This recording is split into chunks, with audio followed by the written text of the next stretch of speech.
நிறுத்துமாறு. அல்லாஹ்வின் நல்லடியார்களே, அருமை பெரியார்களே, அல்லாஹ் தஆலா மனித வர்க்கத்தை படைத்து அவனுக்கு அனைத்து விதமான பாதுகாப்பையும் அளித்திருக்கின்றான். அந்த பாதுகாப்பான ஒரு நல்ல ஒரு விஷயத்தில் ஒன்றுதான் உள்ளுணர்வு.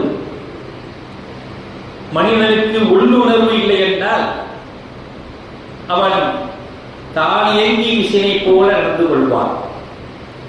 திடீர்னு ஒரு மனிதன் நடந்து கொண்டிருக்கின்றான், அவன் முன்னால் திடீர்னு அச்சப்பட வைத்தால் அப்படி நடந்து கொள்வான்.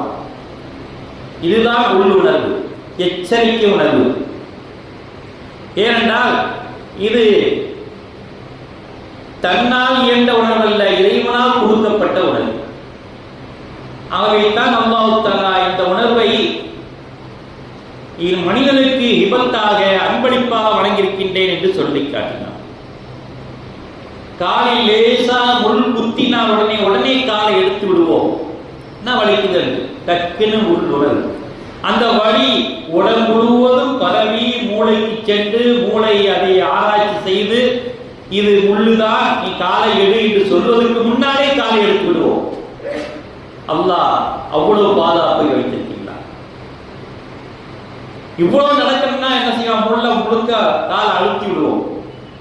வலி உணர்ந்து உடல் உள்ளம் பரவி மூளைக்கு சென்று அந்த மூளை உத்தரவு போடுவதற்குள் நல்லா அழுத்தி விடுவோம். அதற்கு முன்னால் அல்லாஹ் பாதுகாக்கின்றான் என்றால் எவ்வளவு பெரிய உன்னதமான உள்ளுணர்வை அல்லாஹ் கொடுத்திருக்கின்றான் என்று நாம் சிந்தனை செய்து பார்க்க வேண்டும். காய்கறியில் இருப்போம், கத்தி லேசா பட்ட உடனே துடிச்சி எடுத்துருவோம். அதுதான் உள்ளுணர்வு என்று இஸ்லாம் அழகான முறையை சொல்லிக்காட்டி, சூடு பட்டாலும் சரி, கத்தி அறுபட்டாலும் சரி, அல்லது ஏதாவது வேதனை வந்தாலும் சரி, உடனே உள்ளுணர்வு எச்சரிக்கை செய்கின்றது. இதை தொடாதே, சுடுது, இதிலே ரொம்ப அழுத்திராதே, முள்ளு குத்திவிடும், இதுக்கு மேல அழுத்திராதே, கை வெட்டுப்பட்டு விடும் என்று உள்ளுணர்வு நமக்கு அழகான முறையிலே சொல்லிக் கொடுக்கின்றது. இது யாரால் கற்றுக் கொடுப்பார்களா? முள்ளு கச்சா வழி வந்தவுடனே எடுத்திருப்பார்களாக? கத்தி அறுக்கிறதுக்கு முன்னாலே நீ டக்கு வழி வந்த கையை எடுத்துரு என்று யாராவது சொல்லிக் கொடுப்பது இல்லை. இயற்கையா வரக்கூடிய அல்லாஹ்வின் பாதுகாப்பு என்று இஸ்லாம் அழகான முறை சொல்லி காட்டுகிறது. எதை போல என்றால் கடல் ஆமைகள் வருகின்றன, முட்டை போடுகின்றன, அது மாதிரி வேடுது. வெயில அழகா பொறிஞ்சி குஞ்சியா வளர்ந்து அது உள் உணர்வு கடலை நோக்கித்தான் செல்ல வேண்டும் என்று யார் கற்றுக் கொடுத்தது? இறைவன் தானே கற்றுக் கொடுக்கின்றான். இங்கேதான் நமக்கு முட்டையிட்டோம், இங்கேதான் நம்ம குஞ்சு பொறித்தோம், இங்கேதான் வாழ வேண்டும் என்று அதற்கு ஏதாவது யோசனை இருக்கின்றதா? இல்லை. பிறந்த உடனே கொஞ்சம் நடக்க ஆரம்பிச்ச உடனே கடலை நோக்கி தான் செல்ல வேண்டும் என்று உள்ளுணர்வு. அதுதான் இறைவனுடைய உணர்வு. ஆட்டுக்குட்டி குட்டி போடுகின்றது, உடனே எழுந்து நடக்க வேண்டும் என்று ஒரு உள்ளுணர்வு. குரங்கோ கங்காரோ குட்டி போட்டால் நெஞ்சோடு தாயை அணைத்துக் கொள்ள வேண்டும், விட்டுவிடக் கூடாது என்று உள்ளுணர்வு. இதையெல்லாம் இறைவன் இயற்கையாக கொடுக்கப்பட்ட உள்ளுணர்வாக இஸ்லாம் அழகான மொழி சொல்லி காட்டிய உள்ளுணர்வு, அல்லாஹ் தனக்கு சொல்லக்கூடிய தன்னுணர்வு, இதெல்லாம் இறைவன் வெளிப்படுத்தக்கூடிய உணர்வாக இஸ்லாம் அழகான மொழி சொல்லி காட்டுகிறார். இதை போல செலந்தி வலை பின்னுகின்றதே, அது யாரும் கற்றுக் கொடுப்பதில்லை. பறவைகள் வீடு கட்டுவதே யாரும் கற்றுக் கொடுப்பதில்லை. இப்படித்தான் வீடு கட்ட வேண்டும், இப்படிதான் குழிவா அமைக்க வேண்டும், இவ்வளவுதான் பஞ்சு வச்சு அமைக்க வேண்டும், இவ்வளவு சகதியை கொண்டு இவ்வளவு கட்ட வேண்டும் என்று ஒவ்வொரு பறவையும் ஒவ்வொரு விதமாக கட்டிக் கொண்டிருக்கின்றது. யாரும் கற்றுக் கொடுப்பதில்லை. எந்த பறவையாவது ஒரு ஸ்கூல் நடத்தி வீடு கட்டுவது எப்படி, செலந்தி வலை கட்டுவது எப்படி என்று எதையாவது பாடம் நடத்தி கொண்டு இருக்கின்றதா? மனிதர்களை போல எதுவுமே பாடம் நடத்துவதில்லை. அல்லாஹ் கொடுக்கின்ற உள்ளுணர்வின் மூலமாக அழகான முறையிலே செயலாற்றி கொண்டிருக்கின்றது. ஆகவே தான் அல்லாஹ் சொல்லி காட்டினான், வமல்லம் யஜஅலல்லாஹு லஹு நூரம் ஃபமா லஹு மின் நூர். எவருக்கு அல்லாஹ் ஒளியை ஏற்படுத்தியிருக்கின்றானோ அப்படிப்பட்ட ஒளி நல்வழியாக அல்லாஹ் ஏற்படுத்தியிருக்கின்றான். எவருக்கு அல்லாஹ் ஒளி ஏற்படுத்தவில்லையோ அவருக்கு அந்த ஒளி எந்த ஒளியுமே இல்லை என்று அல்லாஹ் சொல்லியிருக்கார். ஒளி அல்லாஹ் ஏற்படுத்தினால்தான் அவனுக்கு வழியே பிறக்கின்றது. ஒளியை அல்லாஹ் ஏற்படுத்தவில்லை என்றால் அவனுக்கு எந்த ஒளியும் இல்லை என்று அல்லாஹ் சொல்லிட்டார். உதாரணமாக சொல்ல போனார், சுலைமான் அலைஹிஸ்ஸலாம் அவர்கள் பட்டாளங்கள் வந்து கொண்டிருக்கின்றன. இங்கே எறும்பு கூட்டங்கள் பேசிக் கொள்கின்றன.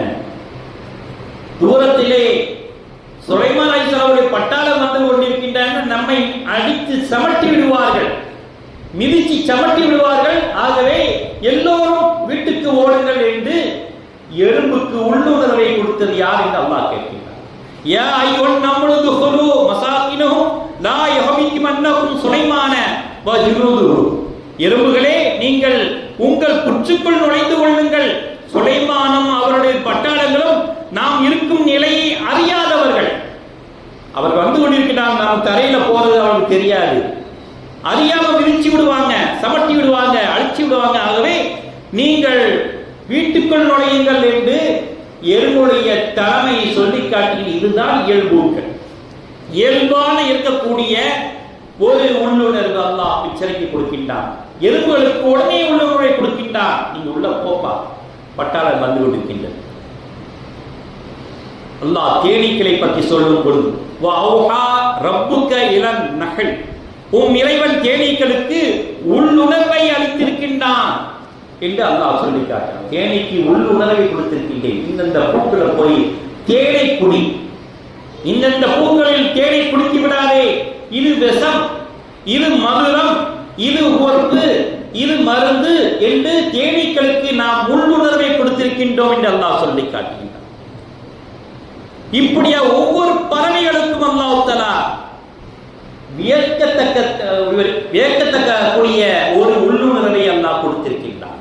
ஆகவே தான் அல்லாஹ்விடம் பாதுகாப்பை கேளுங்கள், காலையிலும் மாலையிலும் அல்லாஹ் பாதுகாப்பு தேடுங்கள் என்று பெருமானார் ரசூலை கரீம் ஸல்லல்லாஹு அலைஹி வஸல்லம் கேட்கிறார்.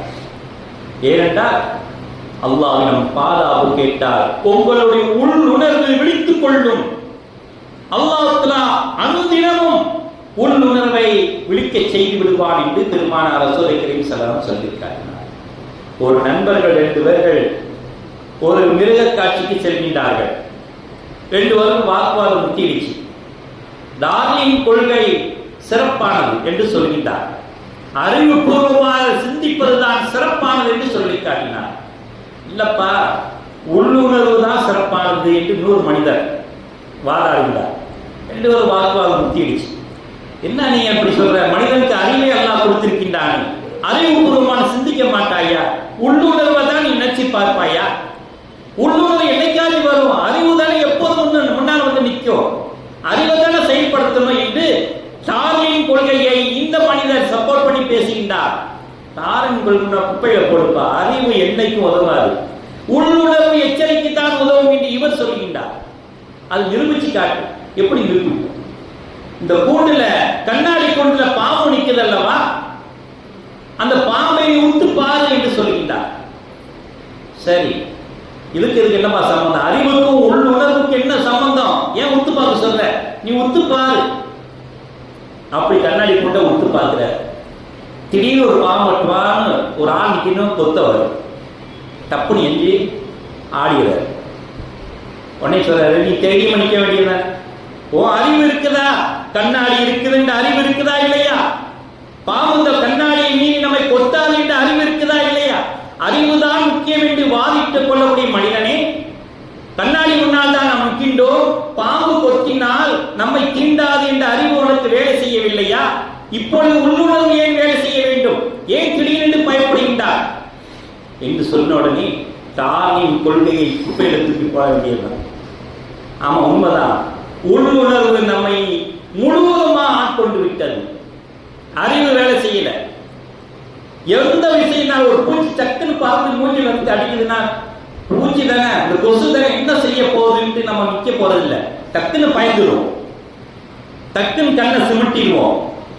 ஒரு பூச்சி விழுந்தாலும் ஒரு தூசி விழுந்தாலும் என்ன உயிரையா கொடுக்கிற போது தைரியமா அறிவுபூர்வமா சிந்திக்க மாட்டோம், உணர்வு பூர்வமா சிந்திப்போம். கண்ணில் பட்ட என்ன கடுக்குமே, வலிக்குமே, எரியுமே என்று கண்ணை சிமிட்டுவோம், உடம்பை அசைக்கி விடுவோம், நடுங்கிக் கொள்வோம்.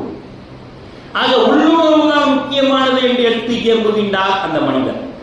அதைத்தான் இஸ்லாம் சொல்கின்றது, அந்த உள்ளுணர்வு தான் உங்களுக்கு முக்கியமானது என்று சொல்லி காட்டுகின்றார்.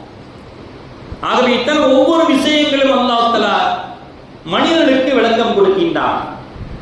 மனிதர்களே, காலையில் எழுந்திருந்த உடனே இரவு முழுவதும் எங்களை பாதுகாத்த இறைவனே உனக்கு நன்றியை நாம் தெரிவிக்கின்றோம் என்று ஒரு மனிதன் புகழ்வாயார். மாலையில் படுக்கும் பொழுது பகல் முழுவதும் என்னை பாதுகாத்த இறைவனே உனக்கு எல்லா புகழ்ச்சி உண்டாகட்டுமா என்று படுத்து தூங்குகிறாங்க என்று இறைவனை அனுதினமும் புகழ்ந்து கொண்டே இருங்கள். உங்களுக்கு அறிவுக்கு நீங்கள் கட்டுப்பட்டு விடாதீர்கள். உள் உணர்வுக்கு நீங்கள் பயப்படுங்கள். அல்லாஹ் ஒருவன் இருக்கின்றான், அவன் நம்மை பாதுகாப்பான், அவனுக்கு நமக்கு எல்லா விதத்தையும் உதவி செய்வான் என்று உள் உணர்வோடு நீங்கள் செயல்படுங்கள். அறிவுபூர்வமாக செயல்பட்டோம் என்றால் இறைவன் இருக்கின்றானா என்று அப்படியே அறிவு உங்களை இறைவன் இல்லை என்று ஆக்கிவிடும் என்று சொல்கிறார். அவன் எப்படி இருந்தான்? அவனுக்கு தாய் இல்லாமல் எப்படி வர முடியும்? அவனுக்கு முன்னால் யார் இருந்தா? இப்படியே நீங்கள் கேள்வி கேட்டு இறைவனே இல்லை என்று ஒரு நிலைமை அறிவை சார்ந்த நீங்க யோசித்தால் வந்துவிடும். உள்ளுணர்வோடு செயல்பட்டோம் என்றால் அல்லாஹ் எவ்வளவு காப்பாற்றிட்டான் பத்தியா? ரோட்ல நடந்து போயிருந்தோம், திடீர்னு ஒரு கார் வந்துருச்சு, ஒரு செகண்ட் அப்படியே ஆடிட்டேன், நவந்துட்டேன், அல்லாஹ் உடனே காப்பாற்றிட்டான். உள் உணர்வு. என்ன செய்யற கார் என்ன செய்ய போது நம்ம நிக்க முடியுமா? அது எவ்வளவு ஸ்பீட்ல வருது, இந்த ஸ்பீட்ல வந்தா எத்தனை நிமிஷத்துல நகரலாண்டு அந்த நேரத்தில் அறிவுபூர்வமா யோசிக்க முடியாது. கார் இவ்வளவு நேரத்துல வருது, இத்தனை செகண்ட்ல வருது, இத்தனை செகண்ட் நகரணும் கணக்கு போட்டு சரி இத்தனை நிமிஷத்துல நம்ம நடந்தா நம்ம தப்பிச்சிடலான்னு அறிவுபூர்வம் யோசிப்போமா? அடுத்த செகண்ட் லேட்டு நவண்டு விடுகிறோம். அறிவு ஜெயிக்குதா உள்ளுணர்வு ஜெயிக்கின்றா என்று பார்த்தோம் என்றால் அறிவுதான் தோற்கின்றது, உள்ளுணர்வு தான் ஜெயிக்கின்றது என்று நாம் உள்ளபூர்வமாக புரிய முடிகின்றது என்று இஸ்லாம் வலியுறுத்தி காட்டுகின்றது. லஹு வாக்கிபாத்து மின் பைனி யதைஹி வ மின் கல்ஃபிஹி யஹ்ஃபிலுஹு மின் அம்ரில்லாஹ். மனிதனுக்கு முன்னாலும் பின்னாலும் தொடர்ந்து வரக்கூடிய மலக்குமார்கள் இருக்கின்றார்கள் என்று அல்லாஹ் தஆலா சொல்லி காட்டுகின்றார். அவர்கள் அல்லாஹ்வின் கட்டளைக்கு ஏற்ப அவர்களுக்கு பாதுகாப்பு வழங்குகின்றார்கள். அந்த உள்ளுணர்வு தான் மலக்குமார்கள் நம்மை பாதுகாப்பது. அடுத்த செகண்ட் இந்த ஆயிற்சை என்று நினைப்போமே, மலக்குமார்கள் கையை பிடித்து இழுத்து விட்டார்கள், உடம்பு நடுங்குது, செகண்ட்ல நான் காப்பாற்றப்பட்டேன். இப்படி ஒரு மனிதன் மூலமாக, செயல்பாடின் மூலமாக, செயற்கை மூலமாக, இயற்கை மூலமாக உள்ளுணர்வை அல்லாஹ் வெளிப்படுத்துவது முழுவதும் மலக்குமார்கள் செய்யக்கூடிய செயல்பாடுதான் என்று அல்லாஹ் தன் ஆயத்திலே தெளிவாக சொல்லியிருக்கிறார். அவனை அப்படி பாதுகாக்கின்றார்கள், அல்லாஹ்வின் உத்தரவுக்கு எனக்கு பாதுகாக்கின்றார்கள். இன்னல்லாஹ் லா யுகையிரு மா பி கௌமின் ஹத்தா யுகையிரு மா பி அன்ஃபுஸிஹிம் என்று அல்லாஹ் சொல்லி காட்டுகிறார். எந்த ஒரு சமூகமும் நம் நிலைமையை மாற்றிக்கொள்ளாத வரையில் அல்லாஹ் அவர்களை நிச்சயமா மாற்றுவதில்லை. அல்லாஹ் தான் என்னை பாதுகாக்கின்றான் என்று மனிதர்கள் மாற்றிக்கொள்ள வேண்டும். அல்லாஹ் தான் எனக்கு அனைத்தும் வழங்குகின்றான் என்று மனிதர்கள் மாற்றிக்கொள்ள வேண்டும். அது மாற்றிக்கொள்ளாத வரை அல்லாஹ் அவர்களை மாற்ற மாட்டான். வைதா அராதல்லாஹ் பி கௌமின் சூஅன் ஃபலா மரத்த லஹு என்று அல்லாஹ் சொல்லி காட்டினான். அல்லாஹ் ஒரு சமூகத்தாருக்கு தீவினையை நாடினால் அதை தடுப்பவர்கள் எவருமே இல்லை. அல்லாஹ் உள்ளுரிமை கொடுத்தானே, இந்த இடத்திலே பூகம்பம் வந்து எத்தனை பேர் இறந்து விட்டார்கள், ஏன் உள்ளுரிமை கொடுக்கவில்லை? இந்த ட்ரெயின் மோதி எத்தனை பேர் இறந்து விட்டார்கள், ஏன் உள்ளுரிமை கொடுக்கவில்லை? இந்த இடத்திலே இவ்வளவு வெள்ளத்திலே அபாயம் நடந்து விட்டதே, குற்றாலத்திலே அதிகமான வெள்ளப்பெருக்கெடுத்து எத்தனை பேர் இறந்து விட்டார்கள் சமீபத்திலே, ஏன் உள்ளுணர்வை கொடுக்கவில்லை என்று நாம் கேள்வி கேட்க முடிகின்றது. அதுக்கு தான் அல்லாஹ் தன் ஆயத்திலே விடைபெறுகின்றார். வைதா அராதல்லாஹ் பி கௌமின் சூஅன் ஃபலா மரத்த லஹு. அவன் ஒரு சமூகத்தார்களுக்கு தீவினை நாடிவிட்டான் என்றால் அதை தடுக்கவும் யாரால முடியாது. எத்தனை உள்ளுணர்வு வந்தாலும் தடுக்க முடியாது. அதே ஒரு சமூகத்தாருக்கு அல்லாஹ் பாதுகாப்பை வழங்க நாடிவிட்டால் எத்தனை சமூகத்தார்கள் தடுத்தாலும் அவர்களை பாதுகாக்க முடியும் என்று அல்லாஹ் தஆலா சொல்லியிருக்கிறார். பெருமானார் ரசூலை கரீம் ஸல்லல்லாஹு அலைஹி வஸல்லம் உதுமார் ரலியல்லாஹு அவர்கள் செய்த உதுமார் ரலியல்லாஹு அவர்கள் கேட்கின்றார்கள், மனிதர்களை எவ்வாறு மலக்குமார்களுக்கு அல்லாஹ் பாதுகாக்கின்றான். பெருமானார் ரசூலுல்லாஹி ஸல்லல்லாஹு அலைஹி வஸல்லம் சொல்லி காட்டினார்கள், பகலிலே 10 மலக்குகள் ஒரு மனிதனுக்கு பாதுகாப்பு வழங்குகின்றார்கள், இரவிலே 10 மலக்குகள் மனிதனுக்கு பாதுகாப்பு வழங்குகின்றார்கள் என்று சொல்லி காட்டினார்கள் என்றால் நாம் நிம்மதியாக தூங்குகின்றோம். காலையில் எத்தனை பூச்சிகள் வரும் என்று நினைத்தோம், தூக்கம் வருமா? காலை எத்தனை வட்டம் அடைச்சி படுத்தாலும், மூக்கை அடைச்சி படுத்தாலும் ஒன்றும் தூக்கம் வராது. அல்லாஹ் பாதுகாப்பு கொடுக்கணும். நம்ம தூங்கும்போது மூக்கில் பூரா பூந்துச்சுன்னா என்ன செய்யறது? காதில் பூரா பூந்தா என்ன செய்யறது? வாயில பாம்பு நுழைஞ்சா என்ன செய்யறது என்று இப்படியே ஒரு மனுஷன் படுத்தாருன்னா நிம்மதியாக தூங்க முடியுமா? எல்லாம் சொல்லின உள்ளுணர்வை கொடுத்து உங்களுக்கு நிம்மதியாக தூங்க வைத்தோம், இரவிலே 10 மலக்குமார்களை வைத்து உங்களை நிம்மதியாக தூங்க வைத்தோம் என்று சொல்லி காட்டினானே. அப்படிப்பட்ட அல்லாஹ்வுக்கு நாம் என்ன கைமாறு செய்திருக்கின்றோம்? ஒவ்வொரு தினமும் நினைத்து, அல்லாஹ் இப்படி எங்களை பாதுகாத்து தந்தாயே, பாதுகாப்பு வழங்கினாயே, நாங்கள் உனக்காக நாங்கள் என்ன கைமாறு செய்தோம் என்று என்னைக்காக நினைத்து பார்த்தோம் உண்டா? எவர் அல்லாஹ்வுக்கு அஞ்சி நடக்கின்றார்களோ அவர்களுக்கு அவன் தக்க ஒரு வழியை உண்டாக்குகின்றான், தக்க ஒரு பாதுகாப்பை வழங்குகின்றான், தக்க ஒரு நேர்வழியை கொடுக்கின்றான் என்று அல்லாஹ் சொல்லி காட்டுகின்றான். அதுதான் உள்ளுணர்வாக இருக்கின்றது, அதுதான் பாதுகாப்பு வழியாக இருக்கின்றது என்று இஸ்லாம் அழகான வழி சொல்லி காட்டுகின்றது. ஹஜ்ரத் அப்துல்லா இப்னு குபைர் ரலியல்லாஹு அன்ஹு அவர்கள் அறிவிக்கின்றார்கள், நாங்கள் நள்ளிரம் மழை பொழிந்து கொண்டிருக்கின்றது, இருட்டு நேரம், பெருமானார் ரசூலுல்லாஹி கரீம் ஸல்லல்லாஹு அலைஹி வஸல்லம் அழைத்து தெளித்து பார்க்கின்றோம், பெருமானார் ரசூலுல்லாஹி கரீம் ஸல்லல்லாஹு அலைஹி வஸல்லம் பார்க்க முடியவில்லை. அழைத்த பிறகு பெருமானார் ரசூலுல்லாஹி கரீம் ஸல்லல்லாஹு அலைஹி வஸல்லம் பார்க்கின்றோம், பெருமானாரிடம் கேட்கின்றோம், யார் ரசூலுல்லாஹ் இப்படி கேட்கின்ற அழைத்தோம், உங்கள் பார்க்க முடியவில்லை என்று. உங்களுக்கு அழகான செய்தியை சொல்கின்றேன், உங்களுக்கு ஒரு அழகான பாதுகாப்பை தருகின்றேன் என்று சொல்லி காட்டி, நீங்கள் ஒவ்வொரு தினம் காலையில் எழுந்தாலும் இரவு படுக்க போனாலும் சரி, குல் ஹுவல்லாஹு அஹத் 3 தடவை ஓதிக்கொள்ளுங்கள், குல் அஊது பிரப்பில் ஃபலக் 3 தடவை ஓதிக்கொள்ளுங்கள், குல் அஊது பிரப்பின் நாஸ் 3 தடவை ஓதிக்கொள்ளுங்கள். பகலும் பாதுகாப்பு கிடைத்துவிடும், இரவும் பாதுகாப்பு கிடைத்துவிடும். அல்லாஹ் தஆலா மலக்குமார்களை கொண்டு முழு பாதுகாப்பை வழங்கி விடுவான் என்று பெருமானார் ரசூலுல்லாஹி கரீம் ஸல்லல்லாஹு அலைஹி வஸல்லம் சொல்லியிருக்கிறார். அந்த பாதுகாப்போடு நாம் வாழ்வோமாக. யா அல்லாஹ், ஒவ்வொரு தினமும் எங்களுக்கு பாதுகாப்பு வழங்கின்றாய் யா அல்லாஹ், நாங்கள் தான் உன்னை மறந்து வாழ்கின்றோம் யா அல்லாஹ். யா ரஹ்மானே, எங்களுக்கு முழு பாதுகாப்பை வழங்கி இருக்கின்றாய். நாங்கள் ரோட்டிலே நடந்தாலும் சரி, ஆகாயத்திலே பறந்தாலும் சரி, நீரிலே நடந்தாலும் சரி, தூங்கினாலும் சரி, அனைத்து விதமான பாதுகாப்பை வழங்கக்கூடியவனே, எங்களுக்கு முழு பாதுகாப்பை வழங்குவாயாக. உன்னை மறந்து வாழக்கூடிய மனிதர்களை மன்னிப்பாயாக யா அல்லாஹ், உன்னை தினமும் நினைத்து வாழக்கூடிய மனிதர்களாக ஆக்குவாயாக. வாஹிரு அல்ஹம்துலில்லாஹி ரப்பில் ஆலமீன். பாரக்கல்லாஹு லனா வ லக்கும்